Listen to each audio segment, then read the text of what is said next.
gross, no? Gross problems. Hopefully, pag nahanap ka ng lahat, ano? Kasi syempre, pag very, very small, minsan you really cannot detect that on ultrasound. The machine can detect defects 80%, not really 100. Pina-NIPT ka ba ng OB mo? Saan OB mo? Sa Cavite. Cavite. Yung NIPT, that's a blood test to check if you have, mga chromosomal abnormality. And then sometimes they correlate it with the congenital scan. Mas higher specificity yan in detecting defects. Kasi sa ultrasound, it can detect structure, no? Pero others, yung kunyari, mga chromosomal, hindi siya kita sa ultrasound. Hindi yan pandinig, hindi yan nakikita. Wala naman lahi ata no? Wala. First baby mo? Yes. Walang miscarriage before? Wala. Okay. Yung panto, bladder. Yung sa shanton, child part. Yun yung heart.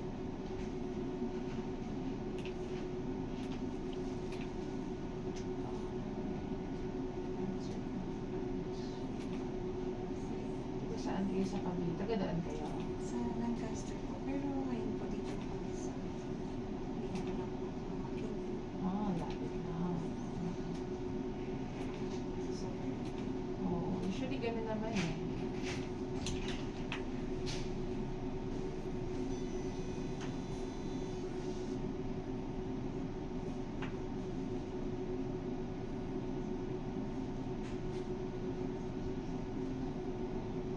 Baby, hulaan mo nga. Hulaan mo. Hulaan mo yan. Ito yung gender. Ito yung hita. Gender sa gitna. Mukhang ano. parang girl. Girl. Correct. It's a girl. Baby's a girl. It's a girl. Kasi may mga hiwa-hiwa, no? We call it hamburger sign. Usually kasi pag boy, we see there like a penis, may balls dito below. Kasi sa kanya hiwa. So girl. Ayan, no? Kitang-kitang likod. Likod, ano? Sabi niya na, nakita mo na. And of course, pag girl, it's around 80% to 90%. Pero mukhang yan, no? Kitang-kita may mga hiwa-hiwa eh. Minsan kasi, ang boy, yun talaga 100% yun. Kasi nakalawit eh. Pero ito yan, no? Baby talaga siya. Pero, papasilip mo pa rin. Isa pa. Pero yun na yun. Tingin ko naman yun na yun. Kasi maganda naman yung posisyon niya. I mean, pinakita niya naman talaga. Ng klaro. Yung nasa taas ko po. Correct. Ito yung ulo. Yan, ito. Ito yung puwet. Susuhe pa. Pero ikot pa naman yan. Don't worry. Ikot pa yan. Pag mga 35, 34 weeks yan, medyo fixed na yan. Kung ano yung presentation niya at that time. Minunan mo is posterior naman. Placenta. Hindi naman siya mukhang mababa. Minsan nagugulat po ako nakabukol yung left side ko. Minsan yung right Oo, ganun talaga yan. Lahat pwedeng bumukol. Kahit nga ulo pwedeng bumukol. So, long bones na tayo. Ito yung pinaka-upper arm. Humerus.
cord insertion.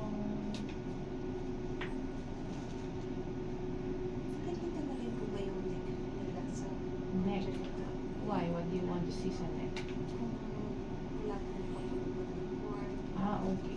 Well, the cord naman is very dynamic. Meaning, since the baby swims around, pwedeng may cord, pwedeng wala. But they are designed naman to have like a cord.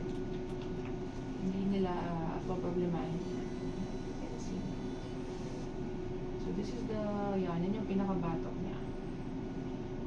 Yan. Ito yung spines, nape, part. Wala namang nakaran across na cord. Oh, ngayon, yun. Yun yung cord. Minsan kasi, ngayon, wala. Mamaya, meron.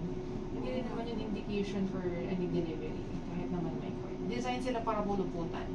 Okay lang yan. Kasi di ba yung misconception, baka tight yung cord. Papaanakan ka ba 26 dahil may tight cord? Hindi naman. Even pag term ka, design sila. Wag lang yung pag in labor, tight na tight. So yun yung mga iba na CCS kasi bumabagsak yung heartbeat. But they are okay with that kasi may fluid naman. So sa sobrang haba ng cord, pumupulupot talaga yan.